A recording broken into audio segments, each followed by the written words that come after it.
आज मैं आपके लिए लाई हूँ चटपटे मसाला आलू की रेसिपी, जो कि बहुत जल्दी बन जाती है और खाने में तो ये लाजवाब है ही। तो चलिए इसे बनाना शुरू करते हैं। यहाँ मैंने 250 ग्राम्स बेबी पोटैटोज़ लिए थे। इसे 1 सीटी आने तक बॉईल कर लिया था और इसे मैंने फोर्क से प्रिक कर लिया है ताकि इसमें सारे मसाले जो है अच्छी तरह से मिल जाएं। तो इसमें हम अपने सब मसाले डालेंगे। तो 1/4 टीस्पून हल्दी पाउडर डाला है, हाफ़ टी स्पून काश्मीरी लाल मिर्च है, 1/4 टीस्पून लाल मिर्च पाउडर है। आप अपने टेस्ट के अकॉर्डिंग कम या ज़्यादा डाल सकते हैं। और साथ ही 1/4 टीस्पून काली मिर्च का पाउडर है, हाफ़ टी स्पून धनिया पाउडर डाला है और 1/4 टीस्पून जीरा पाउडर डाला है। हाफ़ टी स्पून कसूरी मेथी को क्रश करके डाल दें और साथ ही 2 टीस्पून धनिया पत्ता को अच्छी तरह से चॉप करके डाल देंगे।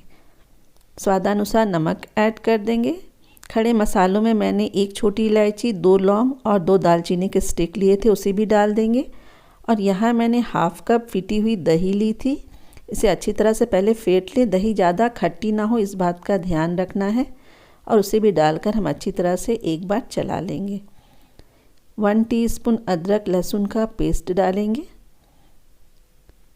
और इसे अच्छी तरह से मिक्स करके इसे हमें ढक के कम से कम 15 से 20 मिनट के लिए रख देना है ताकि सारे मसाले आलू में अच्छी तरह से मिक्स हो जाएं।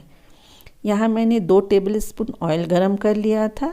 ऑयल अच्छी तरह से गरम हो गए हैं तो फ्लेम को लो कर दें और सारा जो हमने मिक्सचर जो हमने मैरिनेट करके रखा था ऐड कर देंगे और इसे अच्छी तरह से चलाते हुए इसे हमें लगभग 4 से 5 मिनट तक कुक करना है।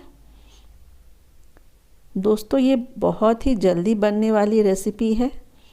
घर में अगर मेहमान अचानक आ जाएं तो इसे आप झटपट बना सकती हैं। तो देखिए इसका कलर कितना अच्छा आया है। तो 3 से 4 मिनट इसे हम और धीमी आंच पर थोड़ा सा फ्राई करेंगे। अगर आप इसमें थोड़ी ग्रेवी चाहते हो दोस्तों तो आप इसमें थोड़ा पानी भी ऐड कर सकते हैं। यहाँ मैंने 1/4 टीस्पून गरम मसाला पाउडर ऐड किया है। यहाँ मैंने कोई पानी यूज़ नहीं किया है। दही ने जो अपना पानी रिलीज़ किया था उसी से ये सब्ज़ी बनकर बिल्कुल तैयार हो गई है। तो अब इसे हम सर्व करते हैं और साथ में इसमें ऊपर से थोड़ा सा धनिया पत्ता से गार्निश कर देंगे।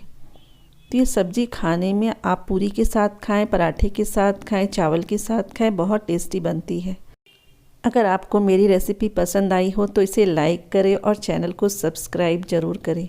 तो जल्द ही मिलूँगी एक नई रेसिपी के साथ। Till then good bye.